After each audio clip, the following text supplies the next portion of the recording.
Hello guys. आज हम फिर से चालू कर रहे हैं हमारी सेल्फ स्टडी क्लासेस, जिसमें हम थोड़ा बहुत पढ़ लेते हैं, थोड़ा बहुत आपको ज्ञान दे लेते हैं जितना आता है। तो ये हमारा हमने थीम्स इन इंडियन हिस्ट्री का जो चैप्टर है, चैप्टर नंबर 1 जो कि हड़प्पन सिविलाइजेशन के ऊपर है, वो आज हम करना चालू कर चुके थे। पार्ट 1 आ चुका है, ये पार्ट 2 है। उसमें फिर आधा ही करा था, क्योंकि आधा अगर मैं पूरी वीडियो अगर एक साथ में बनाता तो बहुत लंबी वीडियो हो जाती और आप लोग इतना देख भी नहीं पाते। तो अब हम चालू करते हैं। ये हम 7 जो सील्स, स्क्रिप्ट एंड वेट्स है, यहाँ से चालू करेंगे। चलो अब यहाँ पढ़ते हैं हम हड़प्पन सिविलाइजेशन में कौन सी सील्स और स्क्रिप्ट्स सीलिंग्स मिली है। Seals and sealings were used to facilitate long distance communication। ठीक है, imagine a bag of goods being sent from one place to another। ठीक है, its mouth was tied with rope and on the knot was affixed some wet clay on which when one or more seals were pressed, leaving an impression। वही, if the bag reached with its sealing intact, it meant that it had not been tampered with। The ceiling also conveyed the identity of the centre. ये वही बता रहे कि जैसे Harappan civilisation में अगर वो कोई बैग में या फिर कोई बोरी में कोई सामान आगे भेजा करते थे, तो उसमें क्या होता था, ऊपर वो अपनी एक क्ले में सील लगा देते थे, और सील से क्या होता था, सील में अलग अलग डिज़ाइन हुआ करते थे। तो अलग अलग डिज़ाइन से चल जाता था पता कि वो सील एग्जैक्टली किसने भेजी है। और सील का एक फ़ायदा ये भी होता था कि अगर हमें सील वैसी की वैसी लगी मिल गई, इसका मतलब ये है कि शायद मतलब जो भी उसके अंदर सामान है वो किसी ने छेड़ा नहीं है और बैग एकदम सही आया है। An enigmatic script. Harappan seals usually have a line of writing probably containing the name and title of the owner. ठीक है, scholars have also suggested that the motif and generally an animal conveyed a meaning to those who could not read. ये एक animal जो ceiling अलग अलग जो उनके ceiling की शेप्स होती थी, है ना, पैटर्न होते थे, तो एक फ़ोटो अलग अलग चीज़ों को दर्शाती थी कि इसका मतलब ये है। तो इन्होंने बता रखा है एक मोटिव एक एनिमल होता है, उसका मतलब होता है जो लोग पढ़ नहीं सकते। Most inscripts are short, the longest containing about 26 signs. जो इंस्क्रिप्शन शॉर्ट में मिले हैं, पर जो सबसे लंबी मिली है वो 26 उसकी मिली है। Although the inscript remains undeciphered to date, पर आज तक हम उसको पढ़ नहीं पाए हैं, समझ नहीं पाए हैं। It was evidently not alphabetical, जरूरी नहीं कि अल्फ़ाबेटिकल ही हो, where each sign stands for a vowel और a consonant, as it has just too many signs somewhere between 375 and 400। Total मिला के जो अलग अलग पैटर्न और अलग अलग साइंस मिले हैं वो 375 एंड 400 के बीच में है approximately. It is apparent that the script was written from right to left, as some seals show a wider spacing on the right and cramping on the left. If the engraver began working from the right and then ran out of space। अब इसमें हम ये समझ आते हैं कि जो Harappan civilisation में राइट से लेफ़्ट लिखा करते थे। अब इसे हम कैसे समझ आए कि जो सील लिखने वाला है या कोई भी राइटर है वहाँ उस टाइम का, वो स्टार्टिंग में जब राइट साइड से लिखना चालू करता था तो काफ़ी स्पेस दे के लिखना चालू करता था, और एंड में आते आते उसको एकदम पास उसके अल्फ़ाबेट्स या जो भी वो पैटर्न बनाते हैं वो पास मिले इसे। और ऐसा लगता है कि स्पेस कम पड़ रहा है, तो वो हम होता है ना कि स्पेस कम पड़ रहा है तो हम कौन जल्दी पास करके लिख देते हैं। तो वैसा ही ये पैटर्न हड़प्पन सिविलाइजेशन में देखा गया है। तो हमें ये समझ आया कि वो राइट से लेफ़्ट लिखते थे। Consider the variety of objects on which writing has been found: seals, copper tools, rims of jars, copper and terracotta tablets, jewelry, bone roots, even an ancient signboard। हमें मिले उस पर लिखा हुआ मिला है। Remember there may have been writing on perishable materials too। Could this mean that literacy was widespread? मतलब पढ़ाई लिखाई बहुत थी, क्योंकि हर चीज़ पे कुछ ना कुछ एंग्रेव्ड, हर चीज़ पे कुछ ना कुछ लिखा हुआ मिला है हमें वहाँ पे। Sorry. Weights exchanges were regulated by a precise system of weights. Okay, usually made of stone called chert and generally cubical with no marking. ये अलग अलग प्रिसाइज सिस्टम ऑफ वेट्स का भी उनका अलग सिस्टम था. The lower denomination of weights were binary. Okay, 1 2 4 8 16 up to 12,800 तक इनका अपना वेट सिस्टम था बाइनरी उसमें. While the higher domination followed the decimal system. The smaller weights were probably used for weighing jewelry and beads. वही छोटे weights jewellery और beads को weight करने के लिए मेजर होते थे. Metal scale pans have also been found. Okay, मतलब तोलने के लिए मेटल स्केल जो होता है ना, जिसमें एक तरफ हम वज़न रख देते हैं वो ऊपर जाता है, फिर उसको बराबर करने के लिए हम वेट रखते हैं उसको नापने के लिए, तो वो भी हमें मिले हैं. Ancient authority. There are indications of complex decisions being taken and implemented in Harappan society. Take for instance the extraordinary uniformity of Harappan artifact as evident in pottery, okay, seal, weights and bricks. Notably, bricks, though obviously not produced in any single center, were of a uniform ratio throughout the region from Jammu to Gujarat. मतलब जो uniform ratio में ही हमें BRICS मिली है, चाहे जम्मू से लेकर हो गुजरात तक. We have also seen that settlements were strategically setup in specific location for various reasons. मतलब जो भी सेटअप हमें मिला है वो उस जगह पे कोई स्पेसिफिक रीज़न की वजह से था. ऐसे नहीं कि उन्होंने जहाँ पे चलो भाई यहाँ पर आना चालू कर देते हैं. उन्होंने सोच समझ के चीज़ें करी थी. Besides labour was mobilised for making bricks. Labour को इधर उधर करते थे वो ईंटें बनाने के लिए. And for the construction of massive walls and platform. और बड़े बड़े प्लेटफॉर्म बनाने के लिए, वॉल्स बनाने के लिए लेबर का इस्तेमाल जो कि इधर उधर होती थी होगा. Who organise this activities. सही बात है, इतनी प्लानिंग, इतना कौन डिसीजन ले रहा था इतनी बड़ी बड़ी चीज़ों के लिए कि यहाँ पे हम ये करेंगे वहाँ पे वो करेंगे. क्या इनका कोई राजा था? आगे बढ़ते हैं. Palaces and Kings. अब यहाँ में समझ आएगा कि ये डिसीजंस कौन ले रहा था. If you look for centre of power, अगर हम देखते हैं कि कौन पावर में था, क्या था. And for depiction of people in power, archaeological records provide no immediate answer. कोई एग्जैक्ट आंसर नहीं है कि इनका कोई एक सिंगल राजा था या अलग अलग सभ्यताओं का अलग, जैसे अलग अलग प्लेसेस का, मोहनजोदड़ो का, हड़प्पा का कोई सिंगल राजा था, फिर वो उनके भी ऊपर कोई था. अभी कोई आंसर नहीं है हमारे पास. A large building found at Mohenjodaro was labelled as a palace by archaeologist but no spectacular finds were associated with it. एक बड़ी सी बिल्डिंग मिली है मोहनजोदड़ो में, उसको आर्कियोलॉजिस्ट बोलते हैं कि ये इनका पैलेस हो सकता है, पर वही है, कोई सबूत ऐसे एग्जैक्टली नहीं मिलता हमें. A stone statue was labelled and continued to be known as a priest king. एक स्टोन स्टैचू मिला है जो हमें ये ऊपर दिखा रखे है. ये इनको हम प्रीस्ट किंग मानते हैं.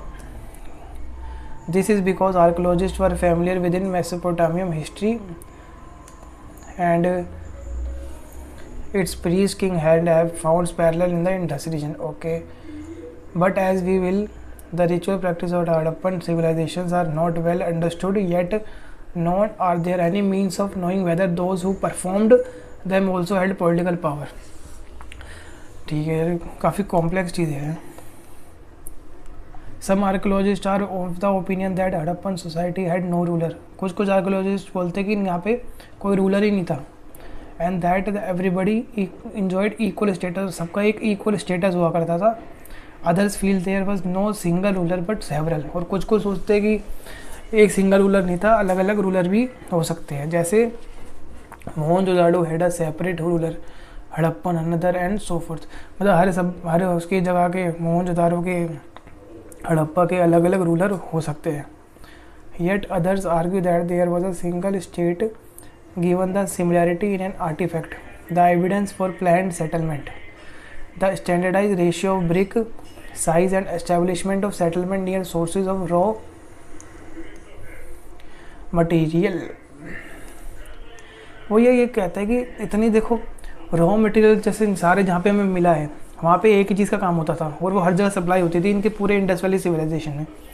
और जहाँ पे ये जो ब्रिक्स का रेशियो है हमें हर सभ्यता में, हर उसमें ना, हर अलग अलग जगह में हमें सेम रेशियो की ब्रिक्स मिली है। तो मतलब कोई ना कोई सेंट्रल अथॉरिटी थी जो ये सब मॉनिटर कर रही थी कि एक ही तरह की ईंटें इस्तेमाल हो रही है हर जगह, एक ही तरह का, एक ही जगह इन्होंने वो बना दी कि भाई यही जगह है और यहीं पे ये सब बीड्स का काम होगा, हर जगह यही यहाँ पे पोट्री बनेगी। तो मतलब कोई तो एक अथॉरिटी थी जो ये सब डिसाइड कर रही थी।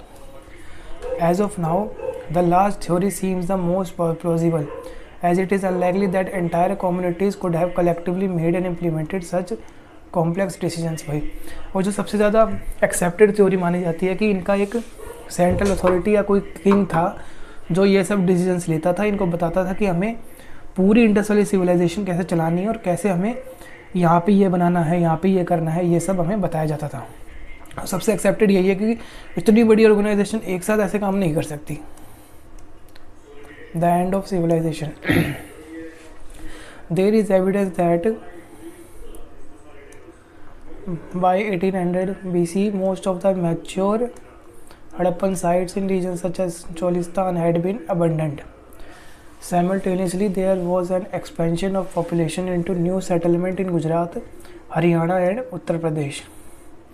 In the new Harappan sites that continued to be occupied and after 1900 you see there appears to have been a transformation of material culture marked by the disappearance of the distinctive artifacts of the civilization, weights, seals, special beads, writing, long distance trade and craft specialization also disappeared. In general, far fewer materials were used to make far fewer things. Okay, house construction techniques deteriorated and large public structure were no longer produced। मतलब धीरे धीरे क्या दिख रहा था कि जो बड़ी बड़ी कंस्ट्रक्शन थी वो नहीं होती थी और public structure were no longer produced और पब्लिक स्ट्रक्चर नहीं बनाए जा रहे थे। Overall artefacts and settlements indicate a rural way of life in what are called late Harappan और successive culture. What brought about these changes, कौन ऐसे चेंजेस लाया? Several explanations have been put forward, बहुत सारी एक्सप्लेनेशन बताई गई है। These range from climate change से ख़त्म हो सकती है ये सिविलाइजेशन, डिफॉरेस्टेशन, एक्सेसिव फ्लड्स, बाढ़ आ गई होगी, the shifting and drawing up of river में पानी ख़त्म हो गया होगा इसलिए ये लोग शिफ्ट कर गए होंगे इस चीज़, और यूज़ ऑफ द लैंडस्केप, या हो सकता है इन्होंने ज़्यादा ही जगह का इस्तेमाल कर लिया हो। सम ऑफ दिस कॉजेज में hold for certain settlements but they do not explain in the collapse of the entire civilisation. मतलब ये कहीं कहीं समझ आता है कि यहाँ पे बाढ़ आ गई हो, यहाँ पे आ गई हो, पर पूरी सभ्यता ही खत्म हो गई, इसका कोई रीज़न नहीं मिलता। It appears that a strong unifying element perhaps the Harappan state came to an end. This is evidenced by the disappearance of seals, the script, destructive beads and pottery, the shift from a standardise weight system to the use of local weight. और धीरे धीरे करके कुछ changes दिखे थे, जैसे disappearance of seals हो गया, स्क्रिप्ट गायब हो गई धीरे धीरे, बीड्स और पॉटरी, और जो इनका, और ये लोग अपने स्टैंडर्डाइज वे सिस्टम जो ये फॉलो करते थे उससे लोकल उस पर आ गए। मतलब अब जो सेंट्रल अथॉरिटी थी उसका इन पे कोई काबू नहीं था। And the decline and abandonment of cities, the subcontinent would have to wait for over a millennium for new cities to develop in a completely different region. ये आप पढ़ सकते हैं, एविडेंस मैंने बताया था, ये ब्लू वाले पार्ट एक्स्ट्रा होते हैं, मैं नहीं पढ़ता, आप खुद अपना इंटरेस्ट होता पढ़ सकते हैं। Discovering the Harappan civilisation. अब हड़प्पन सिविलाइजेशन मिली कैसे थी, पहले तो वो बात करनी चाहिए थी, इनको अब आखिरी में बता रहे हैं। So far we have examined facets of the Harappan civilization in the context of how archaeologists have used evidence from material remains to piece together parts of fascinating history। मतलब उन्होंने अलग अलग जो चीज़ें मिली है ना उनको इकट्ठा करके अपनी हिस्ट्री एक बताई है कि हमारे हिसाब से ये हुआ होगा। However, there is another story as well, एक अलग कहानी भी है about how archaeologists discovered the civilization, कि आर्कोलॉजिस्ट ने ये सिविलाइजेशन कैसे ढूंढी थी। When Harappan cities fell into ruin, people gradually forgot all about them। जब हड़प्पन सिटीज़ ruin हो गई थी, ख़राब हो गई थी, कोई यहाँ रहता नहीं था, तो ग्रेजुअली सब लोग वहाँ के बारे में भूल गए थे। When men and women began living in the area, minimum letter में काफ़ी सालों बाद जब लोग वहाँ पे वापस रहने लग गए थे, They did not know what to make of the strange artifacts that occasionally surfaced, washed by floods or exposed by soil erosion, or turned up while plowing or field or digging or treasure. और लोग जब वहाँ पे रहने लग गए तो उनको अलग अलग चीज़ें मिलती थी ओकेजनली सरफास, मतलब अलग अलग कुछ, कभी वहाँ से कोई अलग कलर का पत्थर निकल गया, कोई अलग आर्टिफैक्ट्स निकल गया, और टर्न अ वाइल प्लोइंग का फील्ड, मतलब जब वो खेत जोतते थे तो भी कोई चीज़ें निकलती रहती थी। तो ऐसे करके उनको हड़प्पन सिविलाइजेशन की चीज़ें निकलती रहती थी। तो चला था पता कि यहाँ पे कोई सभ्यता है, हो सकती है फिर। तो उसके बाद वहाँ पे काम चालू हुआ। कनिंघम्स confusion. When Cunningham, the first Director General of the ASI, Archaeological Survey of India, began archaeological excavation in the mid-19th century, archaeologists preferred to use the written word, text and inscription as a guide to investigation. In fact, Cunningham's main interest was in the archaeology of the early historic and later periods. He used the accounts left by Chinese Buddhist pilgrims who had inhabited the subcontinent between the 4th and 7th century to locate early settlement. मतलब इसने तो Chinese Buddhist pilgrims यहाँ पे आते थे और अपनी books में लिखते थे यहाँ के बारे में, तो उन्होंने उसकी हेल्प ली थी ये ढूंढने के लिए। Cunningham also collected, documented and translated inscription found during his survey. When he excavated sites, he tended to recover artifacts that he thought had cultural value. उसने अलग अलग आर्टिफैक्ट्स, अलग अलग चीज़ें कलेक्ट करी पूरी रिसर्च के लिए। A site that like Harappa, which was not part of the itinerary of the Chinese pilgrims and was not known as an early historic city, did not fit very well neatly within his framework of investigation. उनको एक site मिली हड़प्पा जैसी, पर वो Harappa site नहीं थी, पर वो Chinese, मतलब कहीं ना कहीं उसके जो उसने रिसर्च इकट्ठी करी थी और ये सब में उसकी पूरी उसमें फिट बैठ रही थी। सो ऑल्दो हड़प्पन आर्टिफैक्ट्स पर found fairly often during the 19th century में मिले थे and some of this reached Cunningham, he did not realise how old this were. पर कुछ आर्टिफैक्ट्स कनिंघम के पास जो Harappan civilisation, real Harappan civilisation के मिले थे, वो उसके पास ले जाएगा, पर वो आइडिया नहीं लगा पा रहा था कि वो कितने पुराने हैं। Harappan seal was given to Cunningham by an Englishman ने दी थी एक हड़प्पन सिविलाइजेशन की seal. He noted the object, उसने ऑब्जेक्ट को देखा, but unsuccessfully tried to place it within the time frame with which he was familiar. पर उसके वो जो जिस टाइम फ्रेम के लिए ढूंढ रहा था चीज़ें, उसको उसमें वो प्लेस नहीं हो पाई। This was because he like many others thought that Indian history began with the first cities in the Ganga valley, क्योंकि उसको भी लगता था कि जो इंडियन कल्चर है वो गंगा वैली से ही चालू हुआ है, पर उसको पता नहीं था उससे भी पुराना हमारा एक ये अपना हड़प्पन सिविलाइजेशन है। Given his specific focus, it is not surprising that he miss the significance of Harappa, वही जो मैंने आपको बताया अभी। A new old civilisation subsequently seals were discovered at Harappa by archaeologist, ठीक है, सच दयाराम अंसारी जी ने ढूंढी थी Harappan civilisation in the early decades of the 20th century in layers that were definitely much older than early historic levels. It was then that their significance began to be realized. Another archaeologist, R.D. Banerjee, found similar seals at Mohenjodaro. फिर उन्हीं के 2 या 3 साल बाद हमें मोहनजोदारो भी मिल गया था, और जो कि R.D. बैनर्जी सर ने ढूंढा था, leading to the conjecture that these cities were part of a single archaeological culture। तब उनको समझ आया कि ये हो सकता है कि एक सिंगल सभ्यता के अलग अलग सिटीज़ हैं। बेस्ड ऑन दिस, ठीक है, in 1924 John Marshall, director general of ASI, announce the discovery of new civilisation in the Indus valley to the world. फिर 1924 में इन्होंने बता दिया कि हमने एक नई सभ्यता की मिली है जिसको हम इंडस वैली सिविलाइजेशन कहते हैं आज। As S N. Roy noted in the story of Indian archaeology, Marshall left India 3000 years older than he had found her. मतलब वो बोलता है कि मार्शल ने उसको इंडिया को 3000 साल और पुराना का इतिहास दे दिया है।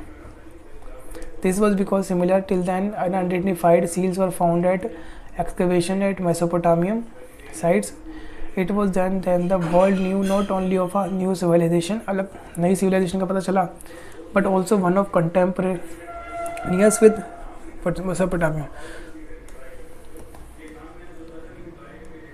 In fact, John Marshall stint as Director General of ASI marked a major change in Indian archaeology. इन्होंने काफ़ी अपना मेजर चेंज एक दिया था इंडियन आर्कोलॉजी को. He was the first professional archaeologist to work in India and brought his experience of working in Greece and Crete to the field. More importantly, thought like Cunningham, he too was interested in spectacular work finds. He was equally keen to look for pattern of everyday life. मतलब काफ़ी intelligent वो थे और हर चीज़ में pattern ढूंढते थे, चाहे उनकी डेली लाइफ भी क्यों ना हो. Marshall tended to excavate along regular horizontal units measured uniformly throughout the mound, ignoring the stratigraphy of the site. This meant that all artifacts recovered from the same unit were grouped together, even if they were found at stratigraphic layer. As a result, valuable information about the context of these finds was irretrievably lost. We have new techniques and questions. It was R.E.M. Wheeler, after he took over as Director General of ASI in 1944, who rectified this problem. Wheeler recognized that it was necessary to follow the stratigraphy of the mound rather than the dig mechanically along uniform horizontal lines. उसने बोला कि हमें थोड़ा बहुत स्ट्रैटिग्राफिकली भी examine करनी पड़ेगी ज़मीन. ऐसे नहीं कि सीधे खोदना चालू कर दिया आर्कोलॉजी डिपार्टमेंट से हो, तो ऐसा नहीं होता. Moreover, as an ex-army brigadier, he brought with him a military precision to the practice of archaeology. The frontier of the Harappan civilization have little or no connection with present-day national boundaries. मतलब जो Harappan civilisation थी उनकी boundaries अलग ही थी. वो आज की कोई भी जो हम प्रेजेंट डे नेशनल बाउंड्रीज थे उससे कोई उसका नो कनेक्शन, कोई भी लेना देना नहीं है. However, with the partition of the subcontinent and the creation of Pakistan, the major sites are now in Pakistan territory. पर हड़प्पन सिविलाइजेशन की काफ़ी सारी साइट्स पाकिस्तान की साइड है. This has spurred our Indian archaeologists to try and locate sites in India, and extensively survey in Kutch has revealed a number of Harappan settlements, and exploration in Punjab and Haryana have added to the list of Harappan sites. फिर उसके बाद हमें जब काफ़ी sites Pakistan चली गई थी तो इंडिया में भी हमने काफ़ी साइट्स ढूंढने के लिए ट्राई करा, जिसमें हमने पंजाब में, हरियाणा में हमें काफ़ी साइट्स मिली भी. While Kalibangan, Lothal, Rakhigarhi and most recently Dholavira have been discovered, explored and excavated. As part of these efforts, fresh exploration continues. अभी भी नई नई साइट्स को हम ढूंढने के लिए ट्राई करते रहते हैं. Over the decades, new issues have assumed. नई नई चीज़ें आई है निकल के इशू को हम एज्यूम करें है importance. Whose some archaeologists are often keen to obtain a cultural sequence. Others try to understand the logic underlying the location of specific sites. They have grappled within the wealth of artifacts, trying to figure out the function these may have served. Since the 1980s, there has been growing international interest in Harappan archaeology. मतलब 1980 के बाद ये जो international interest काफ़ी बड़ा है Harappan civilisation में, काफ़ी लोगों को इंटरेस्ट आना चालू हुआ है. Specialists from a subcontinent and abroad have been jointly working at both Harappa and Mohenjo-daro. They are using modern scientific techniques including surface exploration to recover traces of clay, stone, metal, plant and animal remains, as well as to minutely analyze every scrap of available evidence. मतलब इतनी techniques भी इतनी हमारे पास hi-fi हो चुकी है, tools भी हमारे पास आ रहे हैं, तो अब ये इतनी मतलब अलग अलग साइंटिफिक टेक्निक्स ला रहे हैं चीज़ों को ढूंढने के लिए, चाहे वो स्टोन हो, मेटल हो, प्लांट हो, एनिमल रिमेन्स हो, हर चीज़ के लिए. These exploration promise to yield interesting result in the future. और हो सकता है इनसे हमें कोई आगे जाके इंटरेस्टिंग चीज़ों के बारे में पता चले. Problems of piecing together the past. As we have seen, it is not the Harappan script that helps in understanding the ancient civilization. Rather, it is material evidence that allows archaeologists to better reconstruct Harappan life. सही बात है, जो चीज़ें मिलेगी उसी से हम exam लगा सकते हैं अजम्पशन कि भाई क्या हुआ होगा उस time. This material could be pottery, tools, ornament, household objects etcetera. Organic material such as cloth, leather, wood and reeds generally decompose. ये सब ख़राब हो जाते हैं specially in tropical region. What survive are stone, burnt clay और terracotta. और यही चीज़ें बचती है, पत्थर, बर्न्ड क्ले. तो ये इन्हीं चीज़ों से हम अंदाज़ा लगा सकते हैं कि उस सभ्यता में क्या हुआ था. It is also important to remember that only broken or useless objects would have been thrown away. Other things would probably have been recycled. Consequently, valuable artifacts that are found intact were either lost in the past or hoarded and never retrieved. In other words, such finds are accidentally rather than typical. यदि बोलते जो चीज़ हमें मिली है वो ना इन लोगों ने Harappan civilisation ने वो ये हम चीज़ वही फेंकते हैं जो हमारे काम की नहीं होती, और जो चीज़ काम की होती है उसको हम या तो रिसाइकिल करके यूज़ करते हैं या फिर उसको हम बहुत ध्यान से रखते हैं. Classifying finds. Recovering artifacts is just the beginning of the archaeological enterprise. Archaeologists then classify their finds. One simple principle of classification is in terms of materials such as stone, clay, bone, ivory, etc. The second and more complicated is in terms of function. Archaeologists have to decide whether, for instance, an artifact is a tool or an ornament or both, और something मेंट और for ritual use. मतलब अलग अलग चीज़ें मिलती है तो वो किस चीज़ के लिए इस्तेमाल होती थी वो भी हमें देखना पड़ता है. An understanding of the function of artefact is often shaped by his resemblance with present day things. अलग कुछ चीज़ें हमारी आज की चीज़ों से भी मैच होती है, जैसे beads, querns, stone blades and pots are obvious example. Archaeologists also try to identify the functions of artifacts by investigating the context in which it was found. और वो कैसी स्थिति में हमें चीज़ मिली है उस पर भी चीज़ें डिपेंड करती है. Was it found in a house, घर में मिली है, ड्रेन नाली में मिली है, ग्रेव में मिली है, और इन अ kiln. Sometimes archaeologists have to take recourse to indirect evidence. For instance, thought there are traces of cotton at home, some Harappan sites. To find out after clothing, we have to depend on indirect evidence, including depiction in sculpture. Archaeologists have to develop frames of reference.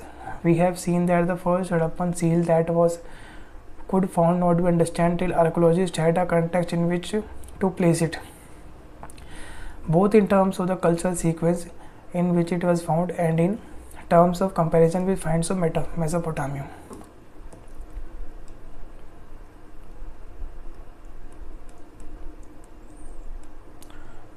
Problem of interpretation.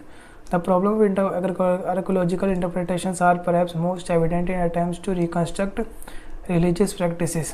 मतलब हम कई बार religious practices को भी reconstruct कर सकते हैं अगर हम ज़्यादा assumption करते हैं तो.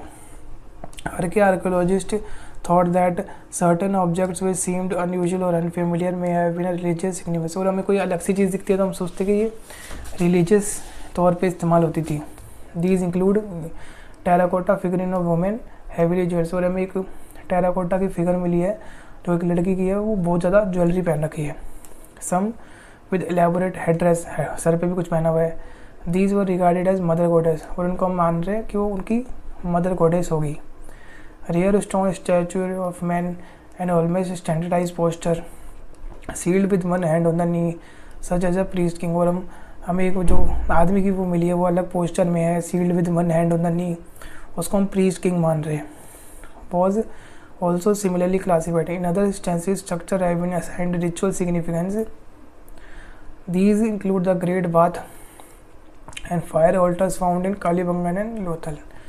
ग्रेट बाथ और ये सब तो हमें मिले ही थे, तो उनके रिचुअल्स हमें भी उनको भी रिचुअल से जोड़ दिया कि यहाँ पे कोई रिचुअल होता होगा जिसमें सारे लोग आके स्नान करते होंगे, वो सब. Attempts have also been made to reconstruct religious beliefs and practices by examining seals, some of which seem to depict ritual scenes. Other with plant motifs are thought to indicate mature worship. ठीक है. Some animals such as the one-horned animal, often called the unicorn, depicted on seals to be mythical.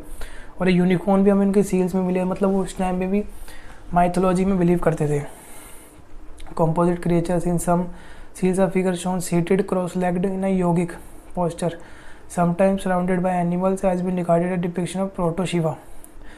That is an early form of one of the major deities of Hinduism. Besides, conical stone objects have been classified as lingas. Many reconstructions of Harappan religions are made to the assumption that later traditions provide parallel with earlier ones.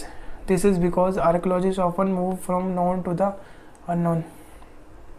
That is from the present. While this is plausible in the case of stone coins and pots, it becomes more speculative than we extend it to religious symbols. हर चीज़ को हम religion से जोड़ने की वो करते हैं.